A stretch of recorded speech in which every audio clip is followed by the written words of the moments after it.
church? The reason I'm pausing here is because for black folks, church is a big deal. Some even say the term Sunday best came from slaves having one good outfit their owners bought them for church, which, to be fair, we kind of ran with. And ran, and ran, and ran. Hold on, before anything, I just need to shout out my boy Anthony Tate. Homie's in the building. He's 2 for 2 on this, who helped facilitate this this interview that we're about to get into, this podcast. You know, I've got 2 people that I'm very, very I was really excited to talk to these people today, to get them on the podcast. You know, Anthony Preed the wave and everything. So without further ado, Erie and Mao, you know, my guy Mao is a producer. He produced that track for Pyrex you just heard. Erie works in artist development, artist management. I'll let them introduce themselves in a little bit, you know. So what's up? What up, Erie? What up, Mao? What up? What up? Thank you for being here. You know, we got a lot to cover. So where do we even want to start, right? Like, you're a producer. Mm-hmm. You're an art. You manage Mao, right? I do artist management, but I also run like a hip hop festival in Toronto. Okay. Called Utopia Music Fest.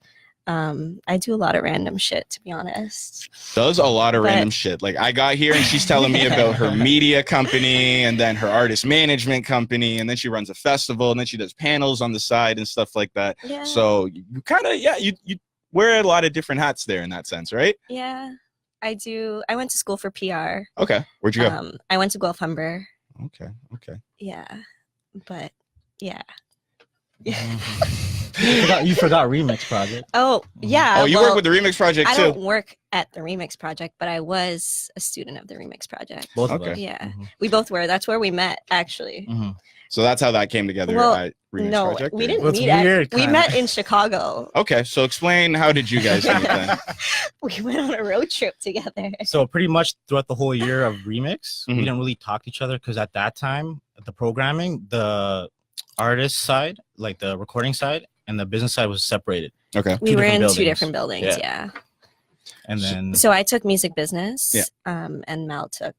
recording arts. Yeah. And then you just kind of... We planned a trip to Chicago, and then a bunch of people were like, yo, I'm going to come through. And then... Did we go together? So, yeah. So pretty much we got invited, and then we went to go see Remix Chicago, right? So then we all came together, and then... Throughout the trip is when we really got to know each other, you know? Yeah. And then, that's how the relationship And the rest started. is history. I think I used to joke around with him. I was like, yo, Mal, let me manage you. For the longest time. He was like, the time's not right. yeah. And then the time became right. You know what? Like, people were hitting me up, and it was kind of hard to keep up with, like, requests to do this and that. When did that happen for you? Like, when did people kind of start hitting you up? Was there like a shift? Was it like after like a placement or like a song that you produced that came out, or was it kind of like a gradual thing that happened over time? It was a gradual thing that happened over time. Like before Pyrex, I was working with a few other artists, you know. We'll get into that. Yeah. And you know, just people through word of mouth were just hitting me up for beats. A lot of times I hate giving out free beats. I wanted to talk about that too, especially as somebody that started like as a rapper, you know, and just like looking for beats. And you then were a rapper? Yes, I still do. I still like. What's your rap name? Clyde Smith, just the same thing. Okay. Yeah. No, but this is the main hustle. This is the main hustle right now. But it's like, I just remember always searching for beats and stuff like that, and like. You know, low key, like taking them off YouTube and then like converting them and then just rapping over. That's what everyone's doing right now. You know, as a producer, then from your perspective, like from the age of, you know, type beats, like Drake type beats and then sound clicks and stuff like that. Yeah. There's sort of been like an evolution. Yeah. And I talked to, I think it was Jimmy Itty 2 weeks ago, you know, with Anthony, he's talking about the importance of a good beat, right? Like a really good beat, and how that is almost, in my opinion, it's 70% in today's day and age, right? So 70, I'd say more. Yeah, I wouldn't even like 80%, because I think like 80. Because I think when you hear a good beat, right, it's like the song is almost done in itself, right? It doesn't really matter who's going to say. There are a lot of trash songs, but a lot of good beats. Yeah, and it's like rappers will fight you over that though if you're gonna say that. Yo, but the thing that's crazy is like they should want to fight you when we say something like that, but a lot of them are also going to accept the fact that like, yeah, like the beat does 80%, 90% of the work for me, and I just got to record my vocals. Yeah. And then it's not even from that point, it's the engineer and everything too. And half the time the producer is engineering and mixing and doing the mastering in itself, right? So I kind of had a really long question there that I turned into a rant, but that evolution, right? From type beats to sound click to now, and it's like you always have people hitting you up. Like, how do you feel like with today's landscape of producing and, you know, sort of the networking side of that, people asking for beats, paying for beats? Honestly, the best way to go about it is, if as an artist, is that just find an upcoming producer that does not have any placements, right? And build with them, right? And build that chemistry together, because reaching out to people that have the placements already, it's like lottery, you know what I mean? And or they're gonna charge you like 5,000 to 10,000 a beat for like a beat that they were just gonna trash too, like. Or like you know, it depends really. Like it's a big investment on the artist side, right? When trying to do things like that. You said something there, because I have a lot of artists, a lot of producers that listen to this show. I have a lot of friends that are artists and producers, and we're sort of talking about a lot of things that they'd almost like dream about, right? Like you said, and like I almost want to get to like the basics of that too. Okay. Like you said, placement, right? Like what is a placement? How does that start? What is point A to B on a placement? Because you got a placement on the song there with Pyrex, right? Toronto artist, signed to Def Jam. You know, shout out, you know, 6 always going hard. But how what was the starting point and the end point? Like, how does that happen? How do placements happen for producers, and how did it happen for you? So in this scenario specifically, we were working Pyrex for a long time before there was even talks of like, you know, record deals or anything. We were just working with, because he's dope artists from time. And he was like affiliated with Remix and whatnot. Yeah, and so much talent that comes out of that sort of remix sector. Yeah. So you know, we got in early with him, and we believed in him, right? To the point where we were gonna work with him. We weren't charging him or anything like that. And then eventually, you know, he got signed to Def Jam, and now because we have that relationship already, I got the placement. So it's all about relationships in this industry. How do you feel about that as a producer and a creative person, that like you almost could get by like almost in that past era, like I said about the sound clicks and the type beats, you could almost get by on the word of mouth, on your talent, on your creativity. And then, you know, I'm sure this is kind of like what you do, like as an artist development, like the networking, getting people in those situations, activating things. How do you feel as like a creative, like doing that, like playing both sides of like the networking, and then, well, I guess you kind of got your for that, right? It's all networking. It's you really are in the trenches of that. What do you think the biggest struggles are with that sort of networking? Networking, especially in the industry, right? We're gonna get to like the woman side of it too, right? But it's like, actually, as a woman, is it like, I find, you know, men are trash, obviously, right? I always find, I hate asking this. I always find it hard to phrase this question, right? Because as a woman, if you're a beautiful woman in this industry and you're about your business and stuff like that, a lot of times, you know, men can be short-sighted and sort of have ulterior motives and stuff when they're working in that capacity. Does that ever happen to you? Or not? I wouldn't say very much. No, I feel like a lot of people are intimidated by me, more so. I get that vibe. Yeah. I don't know. I don't like. Why? What are you intimidating? Why do you think you're intimidating? I don't know. Why do you think I'm intimidating? I don't know. You seem like you're on your shit. Like, you seem like you got, do you think I'm intimidating? Yeah, Mal's really nice. Also, Mal is a nice guy. When it comes to like asking for money, like obviously I'm not nice. See, that's the thing. That's why I have her. Because then if an artist, you know, wants a beat, right? I'm usually a little bit too nice. So I have her to get that money for me, right? As like my manager or whatever. So is it like somebody DMs you and it's like, you know, talk to my manager, like talk to Eric. Yeah, but the thing is, people get so offended by that.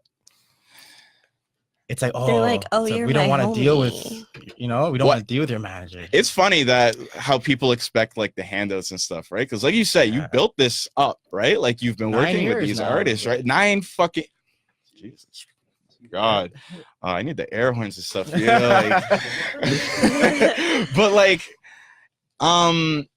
So then is that like a huge obstacle then, especially because like I feel like a lot of it is like close knit, right? You're working with people and your friends and stuff, and then a lot of the time like you may have to, you know, invest in your friends and the people that are around you, and can that damage relationships? Has that happened before, or like not with us, personally? yeah, I don't think.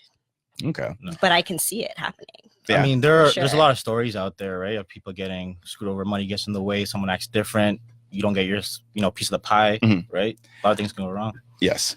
You also have like you told me, I didn't know this till you got here. You say you have a production team, right? Yeah, it's like a collective. So 6 of us. Yeah. We go by the name Ocean 6. 06. Yeah. Now, is that like see that more often now, sort of like those Justice League type collectives of producers and stuff, and like this is I think this is also this trend of like, you know, producers coming together and like working collaboratively like that. It's why we see 80% of the music relying heavily on the beat. So much is going into it, you know. More so like on the production side, or no, not the production side, like the management side. Eric, you said you worked on Utopia, right? Yeah. I feel like that's, and I run Utopia together. I feel like that's something that, like a platform in Toronto that not enough people know about. Really? I feel like more people like not. Sorry, that sounded really fucked up. I'm not offended. Like, no, not like no, because it is like a big platform. I meant like it's not something that people utilize. I mean, like, you know, like people aren't like trying to hop on. Yeah, and it like it can really like the way that you run it, right? People are, but we don't take submissions, so it's kind of like we curated on our own type thing. How did it start? So the guy I run it with, this guy Marcus, he went to UTM, so University of Toronto in Mississauga, and it started as like a student event. And then I wasn't a part of it the first year. He brought me on the second year, and then we're going into our 4th this year.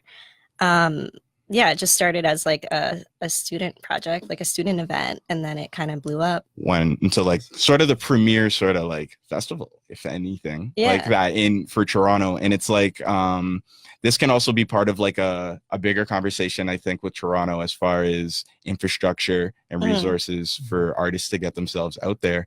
That there's almost like a notion that there's a lack of that in Toronto. Yeah, there are a lot of showcases though. There's a lot of people doing one-off like showcases. It's all the same artists performing. That's the issue. And it's a lot of the same artists performing, so that's a lot of the same crowd that's seeing the same show over and over again. Exactly. Right. Yeah. So you manage artists like as well, right? No, not currently. But I'm just working with Mel. Okay. But Mel. I do like help certain artists out. Like, well, that was honestly one of the first questions, like as like artist development, right? Like I kind of wanted to talk about the basics of it. Like, what is that? What is it that you work in artist development? And if somebody that had no idea like what that meant, like what is it that you do exactly for an artist development? I think it's self-explanatory. It's like developing an artist. I mean, like helping them with their career and like. As far as artists though, how do you feel like today's landscape, like the best way for them to get exposure is? The best way to get exposure is networking. Talking to people. Going out, showing face every night. Posting stories in the club. No, not that. I highly refrain from that. But like going to events, supporting other artists. Do you think working with local talent, like photographers, videographers, whatever it is? Like you said, we got like I don't know if everybody can see on the camera. We got like a whole production team in here. You say you do that too, right? Like the media production company that you sort of do for producers, right? I don't have a media production company. Sorry, not media. Like the Man on Mars. Oh, that's not. You want to explain Man on Mars? So Man on Mars is it's like a sample pack company. Yes. So we make samples for other producers to use. Kind of like, do you know Frank Dukes? Yes. He has Kingsway Music Library. So Man on Mars. Yeah, so it's something we just launched recently. Michael's helping out with that. And shout out to Michael. We're on our 3rd pack right now, and we're just building the catalog up. We have some we can't say who yet, but we have some big name producers right now using it at the moment. Okay. And how it works is that, you know, if they get placement, then the name of Man on Mars gets bigger. People buy the pack more. Do you know what a sample is? Like, do you understand? Like hearing an old song and then using an excerpt of that to make a beat. That's the traditional way of doing it, yeah. But then like there's like you can search for samples and there's kind of databases for it, right? Yeah. And you're creating packs of But that. Right? Mal creates samples. So what producers are now doing? You create. I don't know. I've heard like I sort of know, but not exactly though. So the whole thing right now is that producers are now creating their own samples because it's expensive to get. Ones, right? Here's the thing. Like, why? Yeah. So let's say you have a placement with a major label, right? And use a sample of a big record already out. So you won't get it cleared sometimes and lose the placement. The record doesn't come out because you can't get the sample cleared. So now producers just creating their own packs and then clearing it easier for other producers to use. So going back to when you were talking about placements, there's like you can make a beat for an artist and then get it placed that way, or you can make a sample for a bigger producer, and that works. And that producer will sample it, Yeah. and then that gets placed. So you get that placement still. Yes, exactly. So if you look at song credits, like it'll say produced by like all these people. Yeah. Sometimes it's just you use their drum kit, and that will get you that sort of credit that you're able you still to get the bag. Yeah. That's Frank Duke's bread and butter pretty much right now. I mean, he can make beats too, but his main thing right now is his Kingsway, right? Very, very interesting. Yeah. The way that like this is almost like the third or fourth time I've mentioned it, the evolution, right? Yeah. Of producers, how it started, how sampling started. I didn't even know it was to that extent. I knew people were creating their own samples, but it's like it's almost like a business in itself. It's You've got a whole business. company for it, right? Yeah. And that's something that I hope every producer I know listens to this podcast, because it's like that is a bag that you're leaving on the table there. Also, let them know that I'm working on a producer showcase. A producer It's showcase. coming this summer. So is that like an event?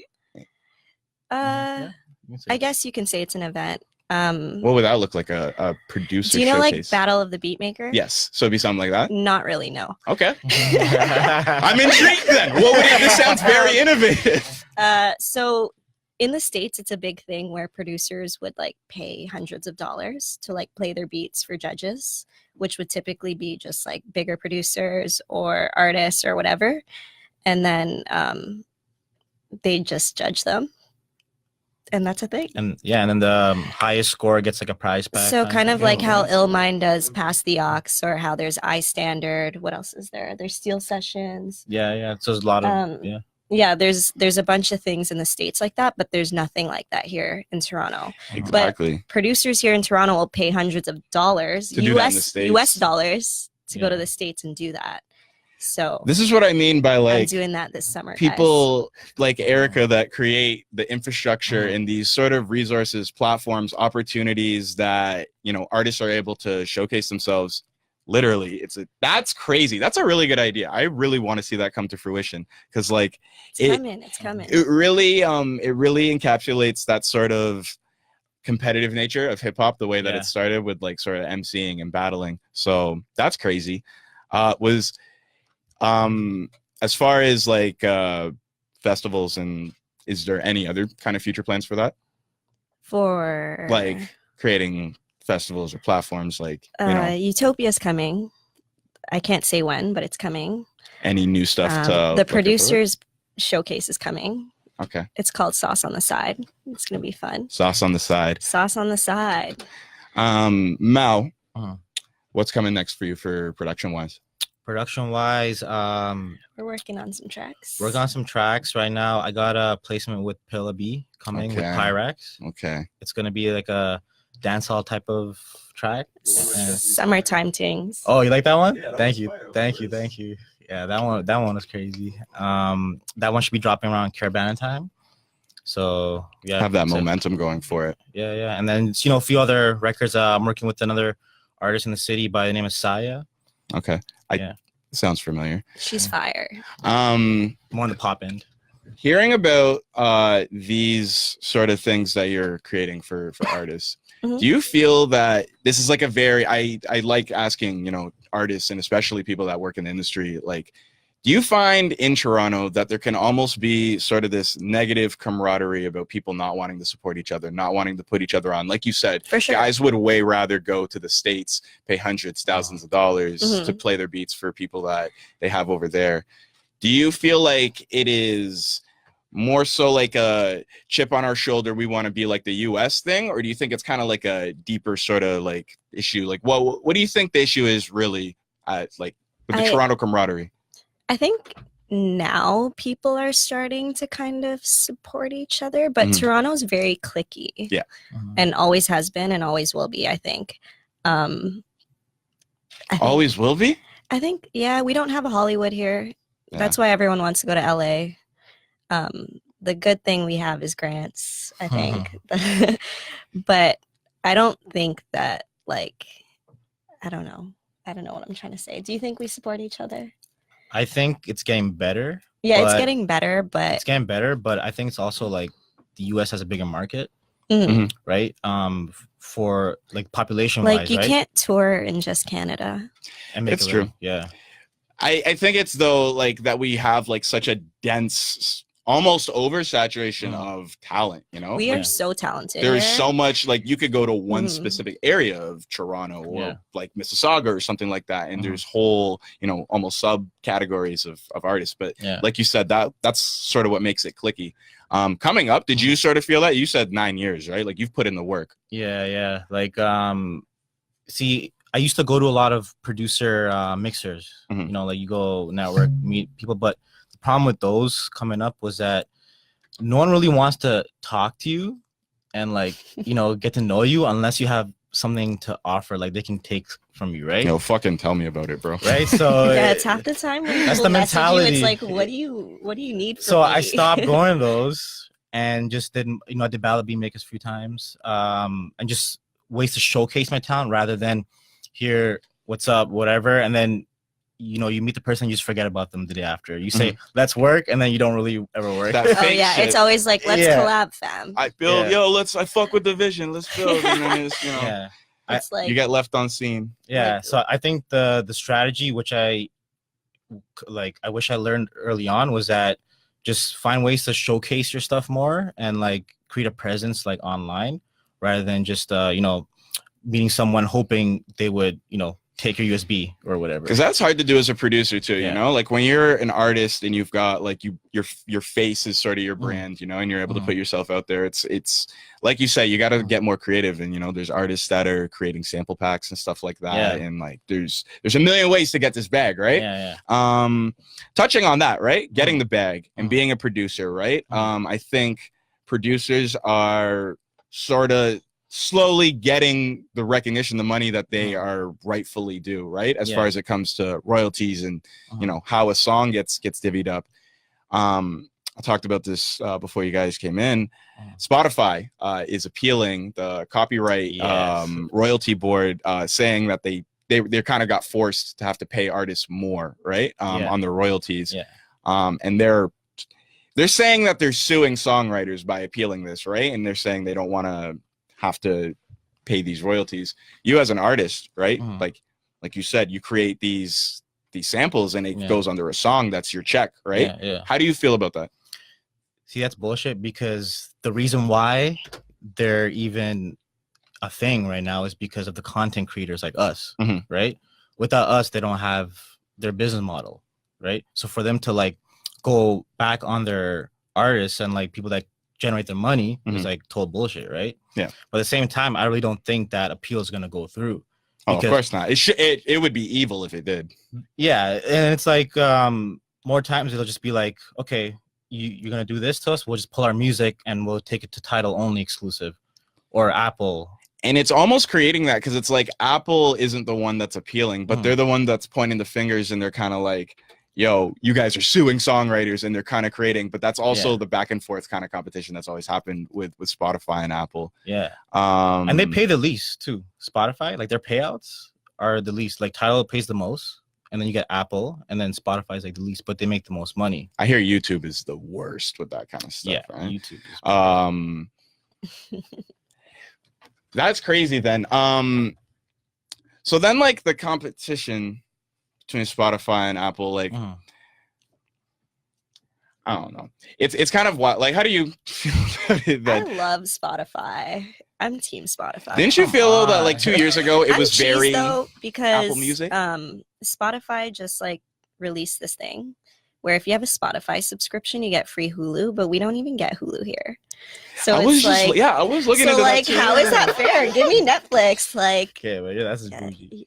what do you mean?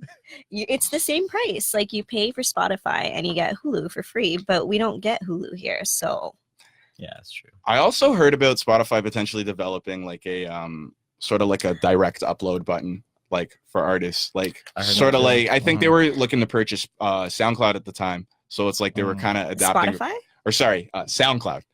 No, yeah. Yeah, Spotify. Yeah. They were trying to sort of get like acquire that. I don't think it's Sure. that's what's going on, but at the time they were sort of developing that model too. Do you think that's something that Spotify would need? Like, do you think artists should have like more of a direct line to these streaming services?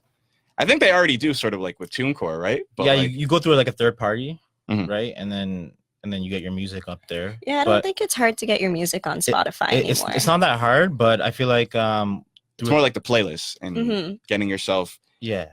in the role of artist development. Honestly, like, do you? that's just like luck. Is it? Most of the times, like 'Cause that's something an I was curious about. artist will be like, "Oh shit, my song's on this playlist or whatever," and then Yeah. you'll be like, "How?" And they'll be like, "I Some don't artists know." pay their way. Yeah, there's different ways, but most of the times it's just like Mhm. luck, Payola is a real thing. or like, yeah. I'm gonna be I don't know. respectful and not bring up what you told me not to bring up, but it's like, I see certain artists, right? It's interesting, right? You see certain people that Mhm. are all over these playlists. They're Yeah. all over, and they Okay, I got know all what this you're talking exposure. about. Yeah. And I'm just wondering, How? yeah, and it's like, Oh, and you're okay. telling me, right? Well, it's- it's like, yeah, you can upload your shit onto TuneCore. no, but the playlist, people are paying their way almost. But you're that's saying. because, like, if you have a really good distributor, they do that. That's part of their job. Okay. Because they get paid, like, per stream, right? So they're pushing it to the playlist. So if you have a machine behind you. Exactly. Yeah. Okay. Interesting, then. You didn't have to bring up names. I didn't. You didn't, yeah. Right?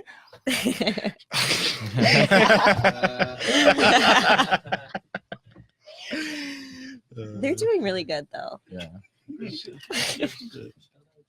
Shout out.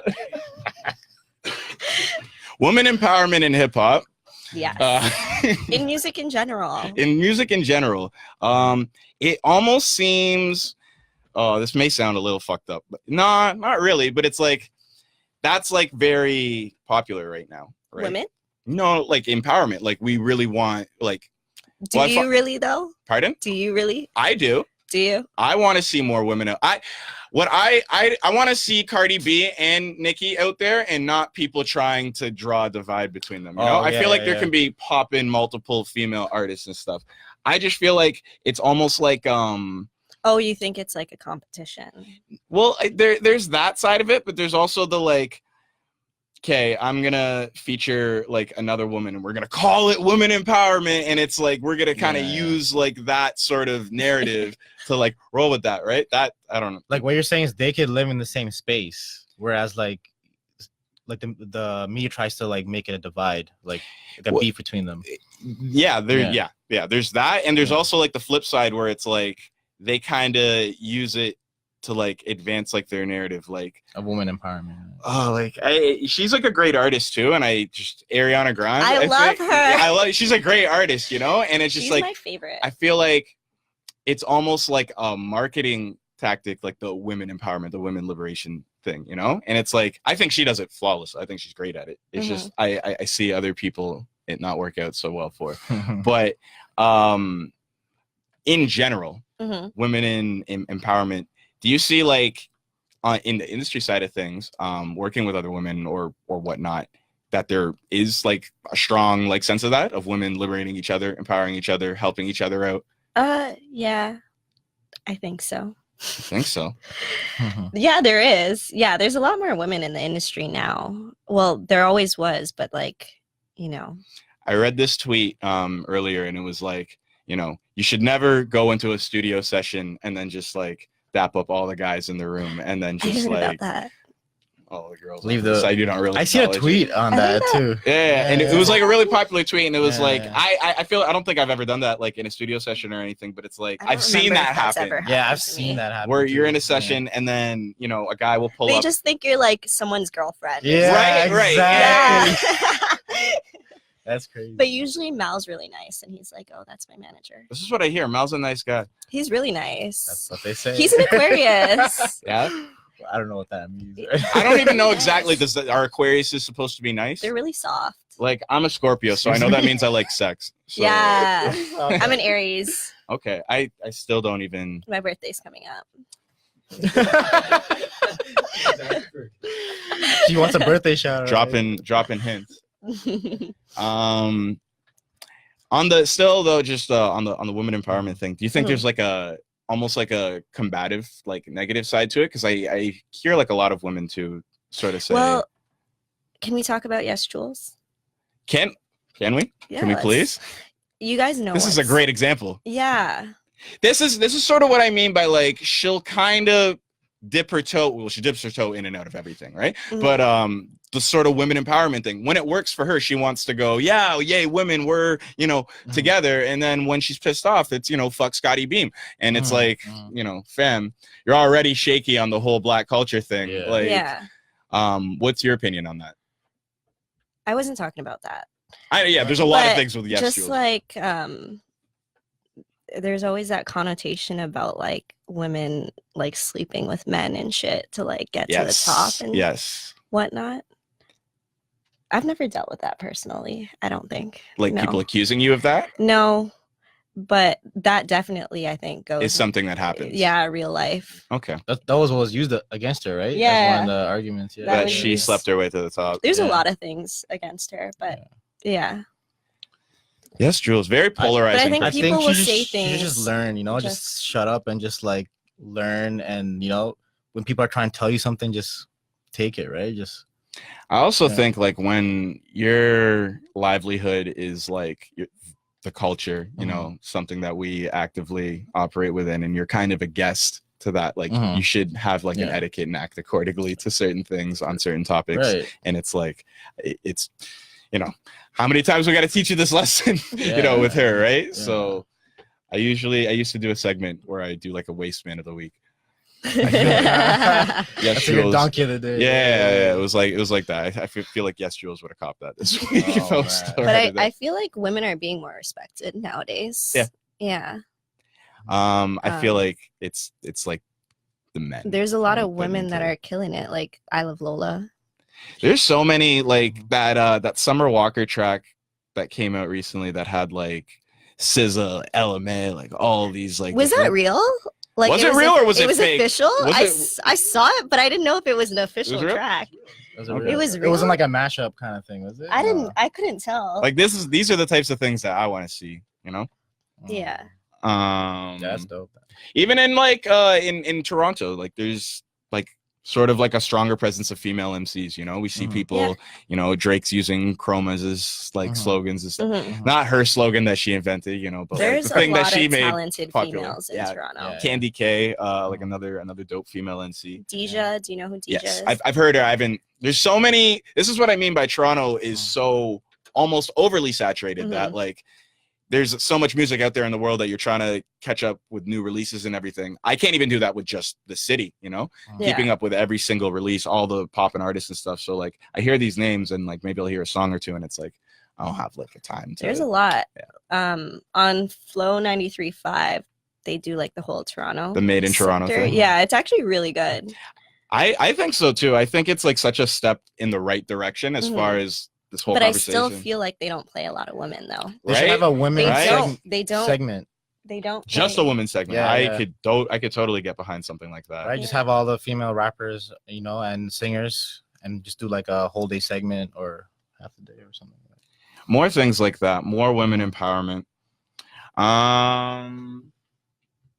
What else happened? Like, There were a bunch of women's empowerment showcases though this year. Yeah. I felt like I felt, yeah. I think it's.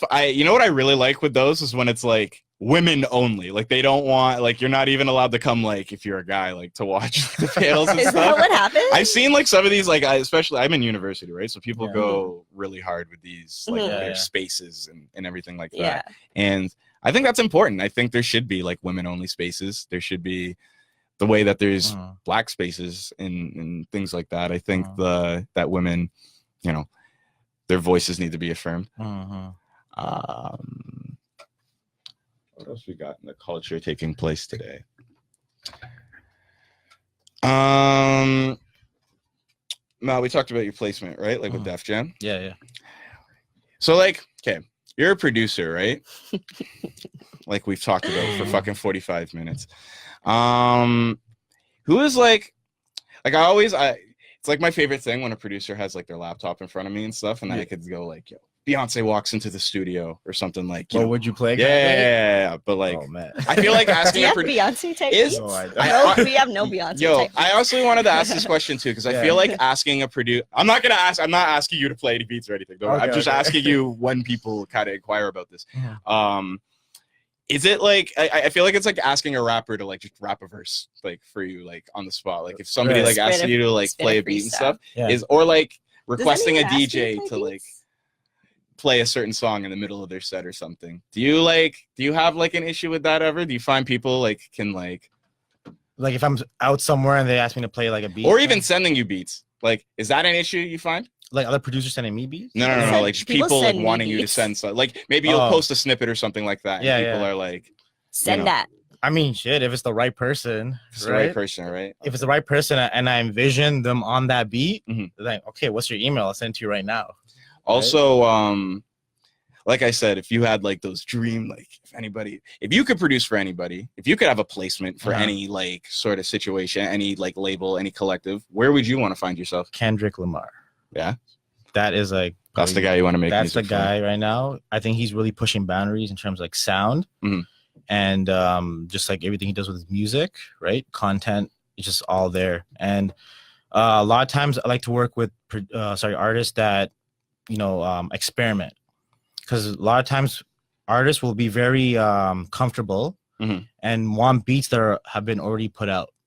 How do you feel about that? Like, because I feel like there's certain producers that can like make the same beat over and over again, and like that's like their livelihood. As a producer, does that shit piss you off? I mean, people have a sound. Yeah, it's cool. Like if you have a sound and you're getting success off it, milk it as much as possible, and then once they think, okay, that's all you can do, you come out with some crazy shit that they never heard, right? Okay. Yeah. Is there? Let's ask one thing. Yeah, Anthony wants to ask. I got one question. When a rapper says, "I want to hear like a few beats," do you fire off a pack? Like you send 5, you send 4, or you just drop him like 1 or 2 that you think I want to hear? So there's a strategy, right? Yeah. You don't send anything more than like I would say 10 beats, because they kind of get tired of listening to so many beats. So I would say the magic number is like 5 to 7 really good beats, and then if they want more, you send them over, right? Yeah. I feel it also depends on the artist. Yeah. Right. Yeah, it's hard. Like just sending beats out is just like it's like shot in the dark. It's like a lottery ticket, because you don't know what vibe they're on. You don't know what they're feeling, or what inspires them. Is there any producers that like you're really feeling right now? At the moment, or people that are inspiring you? I would say off the top of my head, I like Chase the Money. Chase the Money. Chase the Money's dope. T- is making a great comeback right now. Oh yeah. But Hit Boy is really Hit Boy. I feel where is Hit Boy? Hit Boy has been dropping some heat lately. Has he? Yeah. He was like on that sort of Metro Boomin Mike Will Made about to like really, and then like the consistency, it was still fire and everything. It was like I felt like there was a slight drop off. You mentioned T-. I think he's such a weird story, like the way he sort of just like had that like that I'm on one and like riches all these, and then just like where's T-? I mean, shit. I feel like life just hit. Maybe he just like, oh, it's time to take care of the family or something. I don't know what the situation was, but sometimes I guess you have hit after hit. You're just like, okay, it's gonna take a break, come back, and you're even more creative. Right? When you are you strictly like a beat maker? Or do you like when you work with an artist? Do you mix the session as well? Like in terms of engineering, Yeah. I hate engineering, like I hate recording. Yeah. But You'll take like a finished product. Yeah, like I'll take a finished product, but I also really love being in the studio with the artist and making the beat together. Yeah. Like you can hear when that happens though, right? Like on the quality of a song. A lot of Pyrex's songs, like we're in the studio with him, creating it on the spot, and everyone likes it at the end, right? Yeah. Okay. They put their creative input. Erica, didn't you used to DJ? Oh my god! I haven't even called. I say Erica. Erie, she used to be a DJ. Did you stalk me? There's a Nardwuar moment right I'm now. kidding. Yeah, I did, but I sold all my equipment. I remember. Yeah, no, I did my homework. Thank you. Yeah, I did, but life got in the way. I got busy. Sold my equipment. More bags in the development side. Well, DJing, you'd get bags too. Yeah. Like Then why'd you sell your stuff then? I just didn't have time. I was traveling a lot. I was doing a lot of things. So it was like a hobby then? Yeah, it was more so a hobby. I wasn't trying to do it like for a living or anything. It was just fun. Okay. It was a fun little round. Okay. And you did like the panel like for Manifesto, right? Yeah, I spoke on my first panel. That was your first panel? Ever, yeah. My first and only so far. Okay. So a lot of people doing that, like it was fun though. It was Manifesto. Was Rooks there? Because I know that she's like the social media person for them. I don't know if she's social media. She was after. Like, okay. She was recently like signed on, I'm pretty sure. Yeah. I was talking about like DIY events and stuff for that. DIY events. Do it yourself. Yeah. I'm trying to think what's more. No, I did. No, like we talk about the producer showcase and stuff like that. It's like, no. Okay. Well, we've been talking about female rappers and stuff, but like, who are you feeling then? Because I have been like sort of asking. Like in general or in Toronto? Yeah. Who are you feeling in Toronto right now? Like we said, it's a cesspool of talent, right? I love Saya. We're working on a couple tracks with Saya right now, so that's exciting. In Toronto, I love Division. Maja Jordan. Shout out Daniel Daly. Pyrex. Anders. Yes, Anders. I'm a big fan of that guy. He's killing it. Yeah. He's doing good. I can see him in a few years having like a really big following, well, he already had like levels above, and like touring and stuff. So shout out to that man. Lil Beretti. Lil Beretti. This is a new one. This is a new one. This is a new one to me. This is what I mean by like I can't keep up with the amount of talent that's in this city. Lil Beretti, Sean Leon. It's another one of those guys that I just couldn't afford. Shout out Sean Leon. Shout out Sean.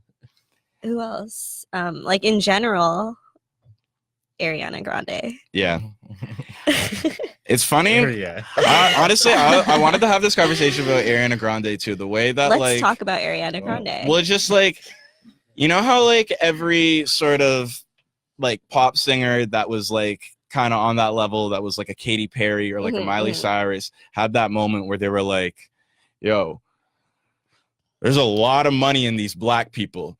Let's start making some rap music, Okay, so before her latest... And I just want to say, Ariana Grande is the only one that did it really good. Before her latest projects, she was working with Pharrell. Yeah. And like, I know Beyonce wrote a couple of her tracks and whatnot, but like she has the vocal range. Yes, absolutely. Like Mariah Carey type of vocal range. And then her producers are like next level and like producing like trap beats for her. I heard that she like... And then she got her heart broken, so she's a savage now. So it just worked. I think like she raps better than 90% of the rappers out like today. Like, have you listened to her new project? Yeah, like it's yeah, that's what I mean by like she actually, because like I remember when Miley Cyrus had her little like twerking moment and everything. Whatever she's trying to come back too. She's trying to move back into picture, right? Yeah. Katy Perry had her whole Migos moment. She did, and it like exactly where that was a dark time. Yeah, it was. set us back a little bit, right? I mean, hip hop, trap, whatever, that's all pop now though. That's pop music. That's all that's on the radio. It's funny because all our like top like playlists are all hip hop playlists. And like trap music, it's like a genre, right? It's like a subgenre now, or like on its own. And it's funny because the whole essence of that, like, what is trap? What is the trap? When people were talking about the trap, when it first said the trap is where you're selling is, you know, where people are. Would you say trap music is like when T.I. was doing it, or that's what I mean, like that, those times when people were when they'd make trap was a noun, like, you know, I'd be in the trap. I'd be trapping and stuff like that. Now it's like Ariana Grande's got a whole trap. Now she's she's the hottest trap artist right now. Yeah. It's funny how those things, you know, come full circle. Yeah, I think they attach more to the sound now. Like if it's like it's a trap hi-hat 808. Yeah. I also read though, like with Ariana Grande, like she doesn't retain almost like none of the royalties off her songs, just because of like the producers and the writers and like all the things. She has like a full team of producers. I watched a couple of her interviews, and like she has like 3 or 4 producers, and then 3 writers and herself, and like it's like a machine. Yeah. And that's like I don't know. I'm not sure if you like I wonder, is she working with them, or does she just show up like after like waking up from a nap and is like warms up her vocals, has like a sheet of paper? I'm pretty sure she works with them. That's what I mean too. Like I wonder on what level it works like that with these big in-house production teams, like for the big mega pop stars, you know? Would you ever want to work like in like an environment like that where you're like just kind of pumping out like if the bag's there, right? I'm paying my bills. Yeah, sure. Why not? We got to get that Ariana placement. Right.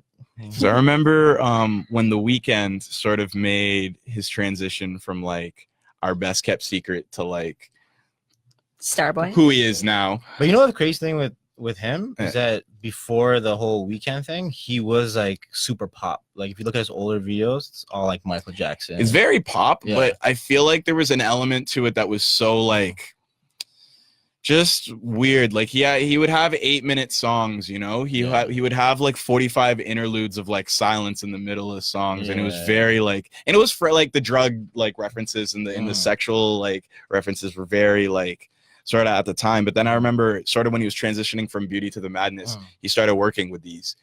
I wish I knew sort of like offhand like the production team that he was working with, and it's sort of like what was able to take his sound and maintain the integrity, but then like make it digestible in like a format like Can't Feel My Face, the way that's like, you know, chorus, bridge, verse, you know, and it works that way. So like, you know what? Maybe you producers deserve 90% of the music. I don't know what artists do these days. It's all a matter of if the artists are willing to, you know, again, the same levels of experimental, right? Yeah. But a lot of times you want to play safe. That's the problem right now. Is that would you rather experiment or play safe? Experiment and just create. Well, I guess when I say it like that, it's like. But I'm just creating a it whole doesn't new way, work right? with a lot of artists though. Yeah, experimenting. Yeah, like a lot of like the craziest beats, like artists can't hop on that. Yeah, that's the problem. A lot of artists, I use this analogy with basketball a lot of the time. Like a lot of guys will have like one move. They have one way to score. They have 1-2 dribble shot. They have 1-1-2 dribble shot, and it's like I feel like that's a lot of the, it's a lot of these artists, right? So that they can't work with producers. Yeah, this is if there's anything that I could take away from this conversation is that yes, producers are really, really worth probably 80%, 90% of the song, probably 100% in most cases, because like. The effort that goes into all that, like, artists can't ride certain waves and experiment and shit like that. And it's like, all of it starts with the producer, you know? Yeah. I don't want to say that out loud, but. Talk your shit. I told you, be honest. Yo, we're on the Sunday's Best podcast. Nah, you want to say fuck them niggas, then fuck them niggas, bro. It's what we're on. Didn't Russ tweet something? What did Russ tweet? Remember Russ put out a tweet about producers? About what? What did he say? Oh, what did? Let me get that right now. It was something. Russ tweeted something about producers. Well, he's always talking shit, so I'm not surprised. I don't remember what it was exactly, but a lot of people were angry. I think it was about making like the same beat over. Oh no, he was blaming producers for letting trash dudes hop on their beats. Yeah. How do you feel about that? Have you ever like trash giving people somebody off. a beat and then gotten that shit back and been like, oh fuck, bro, like why did I give this nigga my beat? Like, yeah, it's happened, and if they paid for it, it's like you can't even really do anything after, right? Like once they sign that, master agreement, like it's their exclusive rights, whatever. do you think you could ever find yourself in a situation where you're like, where it would like you'd have to be like, yo, like you can't put this out? Like, you ever had to like have like a serious conversation or something, like, yo, bro, you need to fix this up or something, you can't put it out like this? Yo, artists He's too are very nice. sensitive. He's too nice. They're Yo, does very Erie have to do that for you then? Be like, listen, like, Mal, I can't have you out here producing for these trash ass niggas, bro. Okay, no, she'll Does that happen? she'll screen some artists that if I were to send her some artists, like, oh, this guy wants to buy a beat, Oh yeah, someone she'll be from like, oh, is he good? Like someone from South Africa hit Mal up on Twitter. That international bag. It's just, Yeah. and What he that was conversion rate from South African to Canadian? I bet it's not high, but it's exposure. He was just, Yeah, right. he was like, yo, I need some beats, and I was like, who is this? Yeah, like she'll screen usually, but yeah, like you were saying, like if this trash artist has the beat and if they didn't buy it, then I'll be like, I'll try to give them some pointers, but artists are very sensitive. You can't tell them anything and they'll get offended. I don't think you work with any trash artists. Well, no, Not but like like trash. coming up, Yeah. obviously you go through some, right? Mm-hmm. You Levels gotta of pay your quality. dues. Yeah, exactly. Oh man, that's like that's a scary thing. You Those gotta are the have a ones- lot of patience if you're gonna be in the music game, just for anyone. Yeah. I like what you said. You said artists, like, artists are very sensitive. Yeah. Like, especially like We're all depressed. We're all anxious. We're all sad. what was it he said? The best excuse for being crazy is being an artist. Mhm. Like you said, but you said they're sensitive, like Yeah. about their shit. Like, Yeah. I was able to come in here with you guys, kind of freelance, like we talk about whatever and everything. Yeah. Artists, they have a set list of, I don't want to talk about this. We need to talk about this. So like, it's Yo, refreshing one- to be able to do this. One with you time, my guys. ex showed me a song, Mhm. and then my response was, "Yo, there's too much auto tune on that." And then after that, he never showed me a song ever again. Yeah. That's He was like, "I'm working on music." I'm like, "Oh, can I hear?" And he's like, "Nah, you called my other song trash." I was like, "I didn't. I just said there was too much auto tune on it." You said he was your ex, right? Yeah. Okay, good. You're on the big end. He You're might be doing watching good. this. Okay. If he's watching this, then hello. Do better, fam. Got to be able to handle criticism. Oh, That's a big thing, then, right? yeah. Artists not being able to handle criticism, Yeah. not being able to sort of take the constructiveness that comes with that. Can Yeah. that affect productions? Well, like I'll give you a story. Like Dr. Dre, right, would make Eminem re-record the same verse 1,000 times before it's perfect, right? And then you hear the music that's out. But some artists are very, like sensitive, like we were saying, and you tell them one time, they're like, no, it's this way. Yeah. And then the song comes out, doesn't do numbers. Whose fault is that? The Right. producers. No, I'm listen, we still look joking. bad, though. That's what they say. That's how they would feel, right? They would probably spin it that way, but Uh, I mean, your name's attached to it at the end of the day. that's crazy. Then you're like pegged with all the responsibility of like making the shit dope, and then it's like, oh, if it doesn't, then it's your fault too. Yeah, like in their eyes, you know. Like honestly, if you're an artist, just be coachable. That's all I gotta say. Right? Be coachable. Well, right? yeah, we're working with an artist right now, and like when we were in the studio with her, she was like, "This is your song as much as it's my song." So she was like really Yeah, like, nice in that sense. When you meet an that- artist like that, it's very easy to She was make like- good music. yeah, Well, she allowed us to do what we wanted to do, and she got to do what she wanted to do, and like it just worked. well, that's when it's like an actual collaborative effort, right? Yeah. Like when it works on that level. Yeah. I just feel like, artists, like, they can be so just, even getting them for podcasts, like they're Yeah.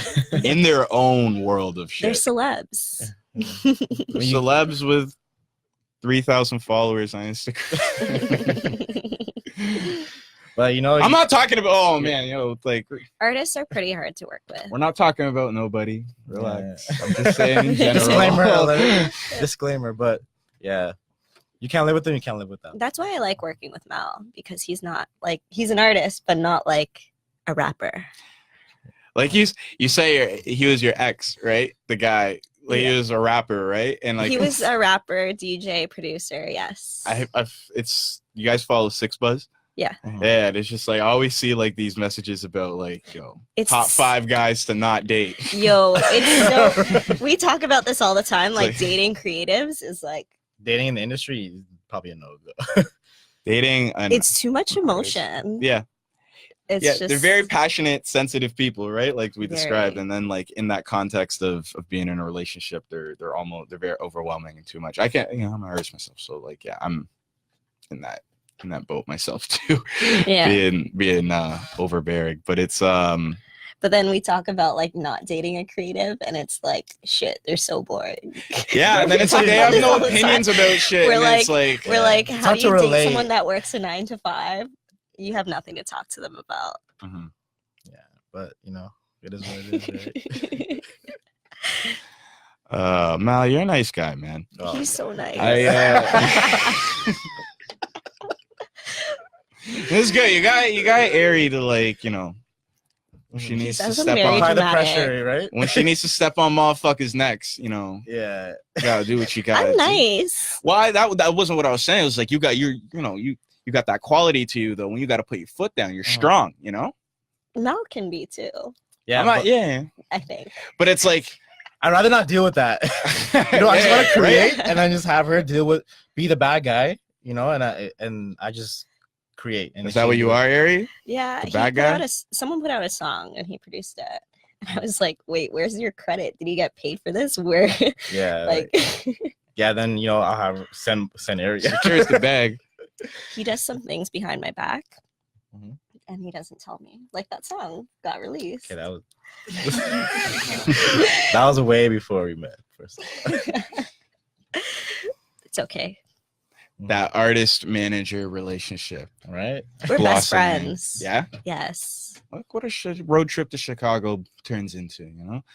Right. We'll see where that next hit comes from. Okay, just wrapping up then quickly. What do you want people to kind of take away from this, like from you, and like moving forward? What do you want them to be on the lookout for? Honestly, just follow my Instagram and you'll be updated with like what's that at? It's mal.06, like the letter O6, and just be on the lookout for announcements, for sample packs and songs that I worked on coming out. Dope. Yeah. Erica? What's one thing I want people to take? No, just like, what should people be on the lookout for? Obviously Mal, he's gonna be giving us them hits. The producer showcase. The producer showcase, Utopia. Utopia will also be everything. Just everything. Follow me too. Follow Erica. What's that at? ERICAKPX. Yes, sir. Okay. Well, this has been, another edition of the Sunday's Best podcast. I want to thank Mal, Erie coming through, giving me their time, their insight. I learned some shit today too, so like, I think there's a lot of gems that people can take away from everything that we talked about today. So thank you, for coming in. Thank you. This has been the Sunday's Best podcast. We'll be back with another edition next week. Thank you, everybody that tuned in on the live. Thank you, everybody that's listening on SoundCloud, YouTube, all the viewership, anybody that took the time. If you watched the clip on Instagram or anything, follow Sunday's Best Culture. Follow me, CLYX Smith, Clyde Smith on Instagram. Shout out Base Pate. 2 for 2. My goodness, this man just keeps facilitating. Thank you. Thank you for having us. Thank you again. Sunday's Best Podcast. We out here.